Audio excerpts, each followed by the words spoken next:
Hello everyone.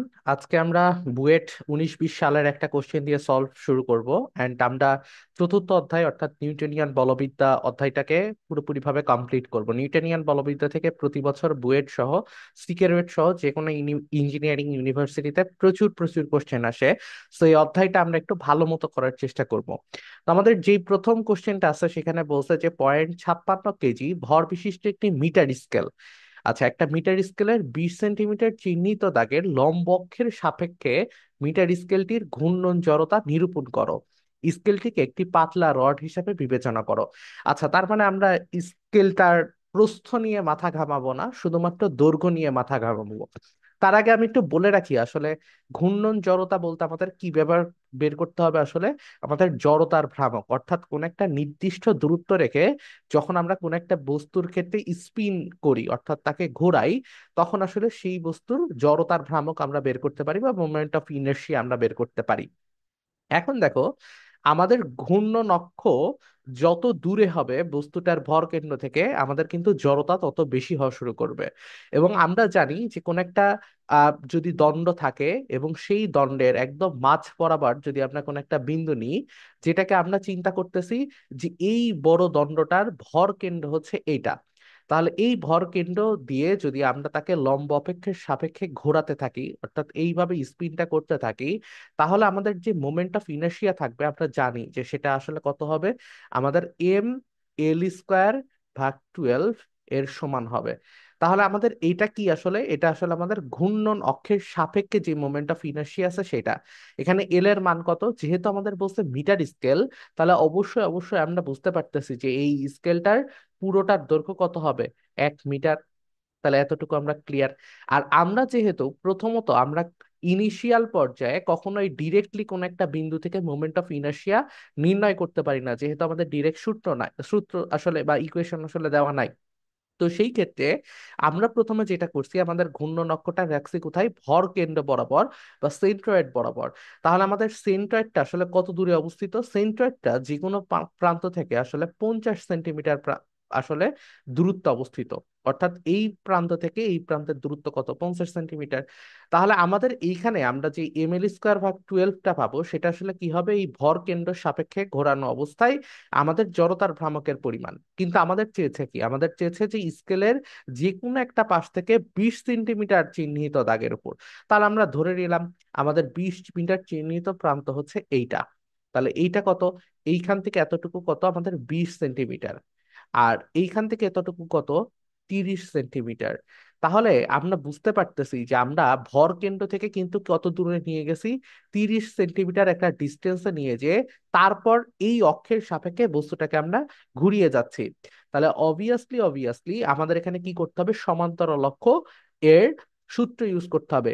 এটা কি সেন্ট্রয়েডের সাপেক্ষে জড়তার ভ্রামক, এবং তার সাথে অ্যাড হবে আমরা সেন্ট্রয়েড থেকে যত দূরে নিয়ে গিয়েছি সেইটার স্কোয়ারের পরিমাণের সাথে আমাদের ভরের গুণফল। তাহলে আমাদের মোট যে আইএক্স বা আমরা যেটাকেই বলি না কেন, আই বলি না কেন, যে আমাদের জড়তার ভ্রামকের যে মোট পরিমাণ হবে mL²/12 প্লাস mAc²। এখন আমরা মানগুলো বসাই, তাহলে আমাদের মান দেওয়াই আছে, সেটা কত, 0.56। আচ্ছা, আমরা এটাকে কমনই নিতে পারি। আর এখানে হচ্ছে এল এর মান কত, এল এর মান হচ্ছে 1², যেহেতু 1 মিটারের একটা স্কেল। ভাগ আমাদের কত, 12 প্লাস এম তো কমন নিয়েই নিয়েছি, এইচ। এইচ এর মান কত হবে, এইচ এর মান হবে যেহেতু আমরা সেন্ট্রয়েড থেকে সরছি কত, 30 সেন্টিমিটার, তাহলে এইচ এর মান অবভিয়াসলি অবভিয়াসলি 30 সেন্টিমিটার বা মিটারে নিলে আমাদের 0.3²। তাহলে এটাকে যদি আপনি একটুখানি হিসাব করি তাহলে আমাদের কত আসে, আমাদের আসে 0.097। এখন আমাদের একক কি হবে, আমরা বুঝতেই পারতেছি এটা কি কেজি, এটা কি মিটার স্কোয়ার, এই ক্ষেত্রেও সেম। তাহলে আমাদের একক হবে কি, কেজি পার মিটার স্কোয়ার। তাহলে এটাই হচ্ছে আমাদের অ্যান্সার। আচ্ছা, আসো আমরা নেক্সট অঙ্কটা একটু দেখার চেষ্টা করি। নেক্সট অঙ্কটাও আমাদের আসছে কত, বুয়েট 10-11 সালে। তো নেক্সট অঙ্কটাই আমাদের কি বলতেছে যে একটি লিফট 10 মিটার/সেকেন্ড গতিতে উপরে উঠছে। 60 কেজি ভরের একজন মানুষ লিফটে অবস্থান করলে লিফটের উপর তার প্রতীয়মান ওজন কত হবে। আচ্ছা, তার মানে আমরা ওই যে ভর বৃদ্ধি বা ভর হ্রাসের যে ঘটনা ঘটছি, তার আগে আসো আমরা একটু কনসেপ্ট বিল্ড আপ করে নিই। সেটা হচ্ছে আমাদের মোট চারটা কেস হতে পারে লিফটের ক্ষেত্রে। মোট চারটা কেস হতে পারে। লিফট ওঠা বা নামার ক্ষেত্রে কয়টা কেস হতে পারে? চারটা কেস হতে পারে। তার মধ্যে আমাদের ওয়ান কেস নাম্বার ওয়ান হচ্ছে আমাদের লিফটটা এ ত্বরণে উপরে উঠতেছে। কি করতেছে? এ ত্বরণে উপরে উঠছে।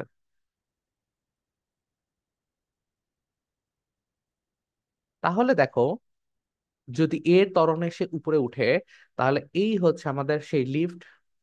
তাহলে এই লিফটটা অল টাইম কি হবে? অভিকর্ষ ত্বরণ জি, এটা তো অনুভব করবে। একই সাথে সাথে তাকে নিয়ে যাওয়া হচ্ছে কোথায়? এ বরাবর। এবং আমাদের যে রেজাল্টেন্ট ত্বরণ সেটাও আসলে কি হচ্ছে? উপর বরাবর, রাইট? তাহলে দেখো, আমাদের যে রেজাল্টেন্ট ত্বরণ সেটাকে যদি আমরা এ ড্যাশ ধরি, তাহলে এ ড্যাশ ইজিক্যাল টু আমরা লিখতে পারি এ মাইনাস, এবং এর বিপরীত দিকে কি? যে। তাহলে আমরা যেই জিটাকে বিয়োগ করব তখন কি হবে? মাইনাস অফ জি। তাহলে আমাদের এটা হিসাব করলে কি আসে? এ প্লাস জি। তাহলে লিফটটা যদি এ ত্বরণে উপরে উঠে, সেই ক্ষেত্রে আমাদের এই লিফটের মধ্যে যে কোনো বস্তু রাখলে তার প্রতীয়মান ওজন কত হবে? এম ইন্টু এ প্লাস জি। এবং এটা আমরা এমনিও সাধারণ কেসে বুঝতে পারতেছি যে কোন একটা লিফট যদি এ ত্বরণে উপরে উঠতেছে, তাহলে আমাদের কি মনে হবে? নিজেকে অনেক ভারী ভারী মনে হবে। আমরা কি আরো এক্সট্রা ওজন অনুভব করব। কেস নাম্বার টু, সেটা হচ্ছে যদি এই লিফটটা এ ত্বরণের নিচে নামে। তাহলে দেখো, এ ত্বরণের নিচে নামলে কি হবে? অবশ্যই অবশ্যই আমরা কি ওজনহীনতা অনুভব করব। কেননা আমরাও নিচে নামতে চাচ্ছি, লিফটও নিচে নেমে যাচ্ছে। তাহলে আমাদের কি হবে? অবশ্যই অবশ্যই কিছুটা ওজনহীনতা কি করব? আমরা অনুভব করব। তাহলে সেই ক্ষেত্রে এটা যদি আমাদের হয় লিফট, এবং এই লিফটটা দেখা যাচ্ছে এ ত্বরণের নিচে নামতেছে, আর আমাদের জিউ কাজ করতেছে কি? নিচ বরাবর। এবং আমাদের রেজাল্টেন্ট তাইলে আমাদের এ ড্যাশ যেটা, অর্থাৎ আলটিমেটলি লিফট তো কি হচ্ছে? নিচেই নামতেছে, তাহলে এ ড্যাশও কি নিচের দিকে। তাহলে আমরা বুঝতে পারতেছি আমাদের এ ড্যাশ সমান সমান কি হবে? আমাদের জি মাইনাস এ। কেননা জিটা কি সব থেকে বড়, আর এটা কি তার তুলনায় কম। তাহলে আমাদের এ ড্যাশ, অর্থাৎ এই বস্তুটার যে ত্বরণ অনুভব তার কাছে মনে হবে, সেটা কত হবে? জি মাইনাস এ। তাহলে অবভিয়াসলি অবভিয়াসলি সেই ক্ষেত্রে আমাদের যে ভরটা সে অনুভব করবে, সেটা হচ্ছে এম ইন্টু জি মাইনাস এ। তাহলে আমরা এতটুকু বুঝতে পারতেছি যে লিফট যখন উপরে উঠে তখন আমরা কিছুটা ভার বেশি অনুভব করি, কিন্তু লিফট যখন নিচে নামা শুরু করে তখন আমরা কিছুটা ওজনহীনতা অনুভব করি। আমাদের আরো দুইটা পসিবল কেস হওয়া সম্ভব, যেটাকে আমরা বলতেছি কেস থ্রি। এবং এই ক্ষেত্রে আমরা ত্বরণে নামাবো না, আমরা কি করব? সমবেগে নামাবো। তাহলে একবার আমরা সমবেগে, লিফট উপরে উঠছে, লিফট উপরে যাচ্ছে, তাহলে সেই ক্ষেত্রেও আমরা দেখতে পারবো যে আমাদের এই হচ্ছে লিফট, এবং আমরা ধরে নিই যে লিফট আসলে ভি সমবেগে যাচ্ছে, এবং নিচ বরাবর কাজ করতেছে জি, এবং এই বস্তুটার উপর আমাদের রেজাল্টেন্ট ত্বরণ হচ্ছে এ। এখন তুমি দেখো, আমাদের সমবেগে উপরে উঠানোর সময় তখন কি আমাদের কোনো এক্সট্রা ফোর্স তাকে অ্যাপ্লাই করতে হচ্ছে? শুধুমাত্র জি এর সমপরিমাণ কি করতে হচ্ছে? লিফটটাকে আমাদের বল দেওয়া হচ্ছে, অর্থাৎ লিফটটা জি ত্বরণের নিচে নামতে চাই, উপর বরাবরও আমাকে কি করা হচ্ছে? শুধুমাত্র জি ত্বরণ দেওয়া লাগতেছে। আর কোনো ফোর্স কি আমাকে দেওয়া লাগছে? উত্তর হচ্ছে না। বাকিটুকু সে কি করতেছে? গতি জড়তার কারণেই আসলে উপরে উঠছে। তার মানে যেহেতু এখানে জি এর বিপরীতে কোনো ত্বরণের উপাংশ নাই, কিসের উপাংশ নাই? ত্বরণের উপাংশ নেই, বেগের উপাংশ আছে, কিন্তু ভেক্টর কি আমরা কখনো একটার সাথে আরেকটা এমন ভাবে যোগ করলাম যেটা আসলে নির্দিষ্ট রাশির মধ্যে পড়ে না? তা তো যোগ করতে পারি না। এখন আলোর সাথে তার মূলা যোগ করতে পারি না, রাইট? আলোর সাথে আলোকেই অ্যাড করতে হবে। তেমন আমার যদি ত্বরণের ভেক্টর থাকে, তাহলে সেই ত্বরণের ভেক্টরের সাথে আরেকটা ত্বরণের ভেক্টরই যোগ বা বিয়োগ করতে হবে। এখানে তো আমি বেগের উপাংশটাকে যোগ করতে বা বিয়োগ করতে পারবো না। তাহলে সেই ক্ষেত্রে আমরা বুঝতেই পারতেছি যে এই ক্ষেত্রে আমাদের যে ওজনটা অনুভব করবে সেটা কিন্তু এমজি এর সমানই হবে, কেননা এখানে কোনো ত্বরণ নাই।